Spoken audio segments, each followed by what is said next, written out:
Voilà, donc aujourd'hui 6 août 2021, je refais cette vidéo parce qu'elle n'apparaît plus sur YouTube. Je la refais en vous parlant aujourd'hui de ne pas perdre le temps, ne pas nous attarder sur les choses dont on sait que jusqu'au Conseil constitutionnel, ils ont déjà planifié des choses. Maintenant, il faut aller chercher les choses qu'on nous cache, qu'on nous masque.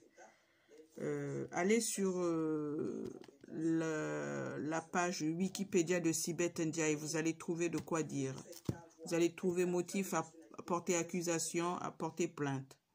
Moi, c'est ce que je fais. Depuis 2018 à peu près, 2017, quand j'ai vu sa tête, j'ai commencé à faire des fouilles, à faire des recherches. Donc, je vous conseille de faire la même chose. Cette personne-là, Sibeth Ndiaye, a été naturalisée qu'en 2016. Comment ça fait-il qu'en 2016, naturalisée, elle met sur sa page Wikipédia qu'elle avait travaillé auparavant avec Monsieur Bartolone au conseil régional de la Seine-Saint-Denis. Donc ça remonte. Ensuite, elle fait état de travailler avec Madame Aubry Martine. C'est marqué, je vous lis ce qui est dit dans sa page.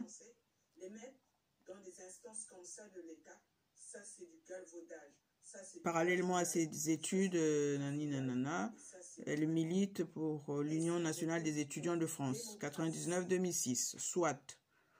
Si on vérifie bien, je pense que ça aussi, c'est des choses qui ont été mises comme ça. Vérifiez bien jusqu'à l'UNEF, des étudiants. Si on l'a vu, on a vu sa tête. Elle est l'une des référents de la tendance refondation syndicale. Ça, c'est truc. Représentant la minorité strauss-kahnienne. Elle est également administrative de la mutuelle des étudiants, soit. Elle déclare avoir adhéré au Parti socialiste en 2002, en réaction à l'accession de Jean-Marie Le Pen au deuxième tour de la présidence de 2002. Elle est formée par l'aile gauche du parti avec Ismaël Emilian, Stanislas Guérini, Benjamin Griveaux, tout ça. Elle fait partie de l'équipe de campagne de Dominique Strauss-Kahn. On sait ce que ça a donné, 2006. Résidant à Saint-Denis, en Seine-Saint-Denis, elle est directrice de la campagne de Mathieu Hanotin lors des élections cantonales. 2008. Il faudrait que nous, Français, nous puissions nous lever, nous puissions nous réveiller. Intégrée à la majorité nationale après le congrès de Reims, Martine Aubry la nomme secrétaire nationale du Parti socialiste, chargée de la petite enfance en 2009. Donc, secrétaire générale du Parti socialiste, chargée de la petite enfance en 2009. Sa nomination est alors critiquée en raison de sa nationalité par Georges Sali, responsable local du PS de Seine-Saint-Denis, section qu'elle jugeait à l'époque clanique.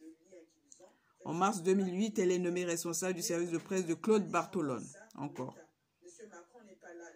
Nouvellement élu président du Conseil général de la Seine-Saint-Denis. Donc, dans un coin, on nous dit responsable du service de presse. De l'autre côté, chargé de la communication. De l'autre côté, conseillère. Donc, déjà sur la même page, vous trouvez beaucoup de paradoxes et beaucoup de contradictions. Elle devient chargée de mission au Conseil général en 2010. Donc, 2008-2010. Elle soutient Martine Aubry lors de la primaire de gauche en 2011 pour l'élection présidentielle de 2012. Elle quitte le PS en 2013, déclarant par la suite « J'ai toujours été socialement démocrate et j'ai été triste de quitter les socialistes en 2013. Quand j'ai compris que je n'avais plus rien à voir sur le plan idéologique avec beaucoup d'entre eux. » Ensuite, conseillère de presse au ministère de l'économie, toujours, au cabinet d'Arnaud Montebourg, ministre du redressement productif à Bercy, et conserve cette même fonction quand Emmanuel Macron y va, en août 2014.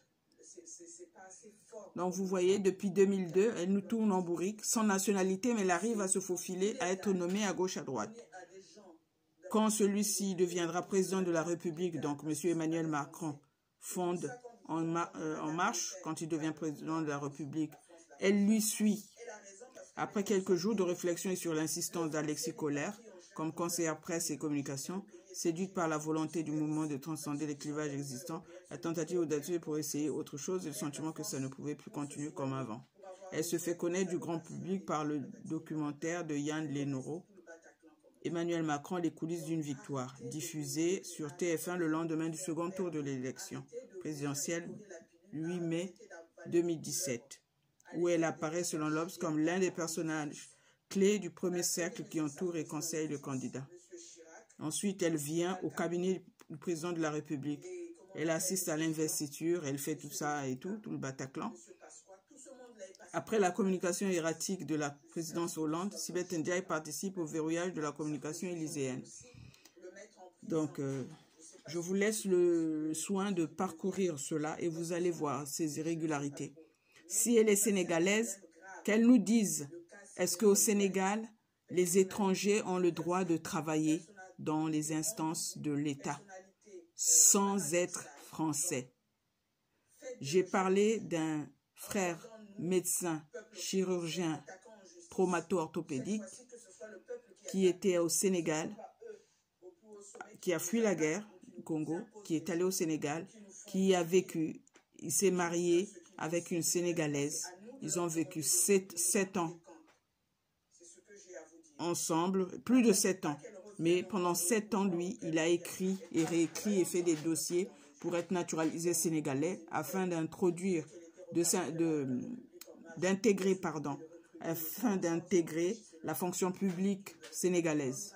Ils lui ont dit, après 7 ans, qu'on ne vous donne pas la nationalité parce que vous n'êtes pas sénégalais. Vous n'avez aucun lien de sénégalais. Vous n'avez pas d'origine sénégalaise. On ne vous donne pas la nationalité. On donne la nationalité à personne ici. La nationalité sénégalaise est réservée aux nationaux, aux Sénégalais eux-mêmes. Donc, travailler dans le privé. Voilà ce que ça a fait. Donc, quand chez eux, ils ne sont pas capables de nous donner la nationalité, nous, on donne, on galvaude, on prend les gens de là-bas, on les met dans les instances de l'État, dans les gouvernements, dans les services ministériels et tout, dans le cercle de président, au cercle de ministres, du conseiller régional, du chef de parti comme Martine Aubry au PS, alors que la personne n'a pas de nationalité française. C'est pour la première fois que j'entends ça, je suis éberluée, je suis, comment dirais-je, atteinte, puisque je suis une femme, je suis atteinte dans mon fort intérieur, en se disant c'est pas normal. C'est pour la première fois que je vois des choses comme ça en France. La personne qui n'a pas de nationalité française, qui va travailler dans le gouvernement, qui va travailler dans les administrations de l'État. Il reste à savoir, il faut nous dire, nous allons comprendre quels sont ces genres de liens qui vous lient pour nous foutre un tel bordel, vous du PS et vous autres aussi, de la République en marche ou d'ailleurs. Donc, vous qui vous levez pour aller manifester pour le Covid, anti-pass, anti-vax, écoutez cette vidéo ou lisez ce que vous pouvez lire sur sa page Wikipédia. On a traîné M. Sarkozy en justice jusqu'à lui dire qu'il va faire la prison pour des choses, moi je dis, qui ne sont pas très graves. Les comptes de campagne, ils remboursent l'argent, puis point barre, ça s'arrête là. Mais quand vous avez des gens comme ça qui rentrent dans le gouvernement, qui n'ont même pas la nationalité française, est-ce que vous ne voyez pas qu'on galvaude, qu'on sabote notre nationalité, on sabote notre République, notre État régalien? On fait de la clandestinité gouvernementale, de la clandestinité étatique, par affiliation, par lien, pour nous saboter notre démocratie, pour nous saboter nos instances républicaines, régaliennes, pour nous saboter, nous saper le moral en tant que nous, Français, peuple qui ne réagissons pas. Est-ce que vous trouvez ça normal?